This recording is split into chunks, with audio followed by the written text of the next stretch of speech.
We're on board the Steamship Freshspring again, and we're now going to do a little bit of a video showing you around the boiler room, hopefully. Clearly in the boiler room everything's a little bit dark and not overly colourful, but hopefully you can see roughly what we're looking at. In our last video, the engine room, I showed you the forced draft fan. You can just see it up there, and that duct, sort of cone shaped duct that's throwing the air into the top of the boiler, whereby it passes through a heat exchanger which takes the heat out of the exhaust gases and preheats the air as it comes through, and then through to the furnaces. At the bottom here you've got 3 furnaces, so you've got one right in the middle at the bottom, then 2, one either side. That one's currently got the covers off, but that's just because we're having a look at it, and one here. And then on this side you've got the oil injection system. Freshspring originally was built with coal firing, but during the 60s was converted to oil firing. This uses heavy fuel oil which needs heating and pressurizing in order for it to work properly, and so this system here is doing that. The 2 white drums you see at the back running horizontally are the heat exchangers which heat the oil, and then at the front we've got 2 small weir type pumps which pressurize the oil in order that it can be pumped in like a diesel engine, really, through the nozzle into the furnaces. Whilst we're on the subject, perhaps have a look here. You see the main fuel coming in, that's the valve there, and then it comes right across to the 3 furnaces. We'll concentrate on one for the moment though.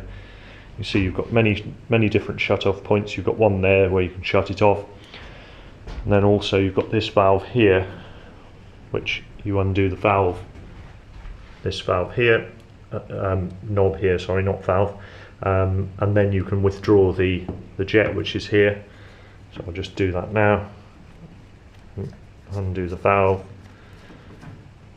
and then pull that out, and then the jet would have been in the end there, and so you could clean it. And the purpose, the knob there, which I keep describing as a valve but isn't, just clamps it down, and then this here is actually both a cover for that and a valve, so it automatically shuts the fuel off. So you cannot take the jet out without turning the fuel off to that particular burner.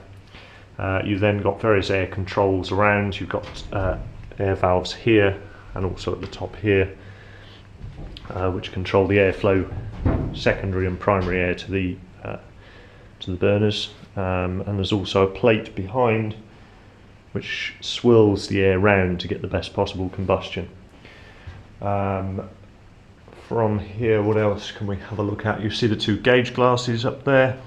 Sorry about the light there, doesn't overly help. You see the gauge glass on the left right next to my hand, just here. You've got the controls coming down, these large levers, because of course they're quite a way up above you. I'm 6 feet in diameter and we're pretty much halfway up the boiler, so it's around 12 feet in diameter, the boiler casing itself. You've then got the water feed pump there. Again, you've got pumps on the engine itself, but you've also got means the boiler room has entire control of the boiler, and you can pump water in as is necessary. Again, colour coding as per the engine room. Blue is fresh water, so you want to put fresh water in the boiler, of course. You also have in here the speaking tube just there, going through to the engine room, again with the whistle, which I'll just demonstrate, and valve there which you can open the safety valves manually, which would ease the safety valve so you can let pressure off if you need to.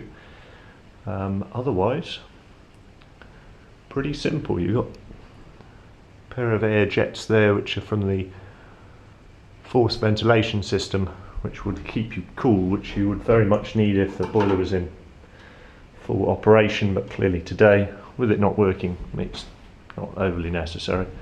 and perhaps just have a look at this little gadget here, a manometer, so you can see the pressure of the air that's being blown into the boiler from the forced draft system that we looked at initially.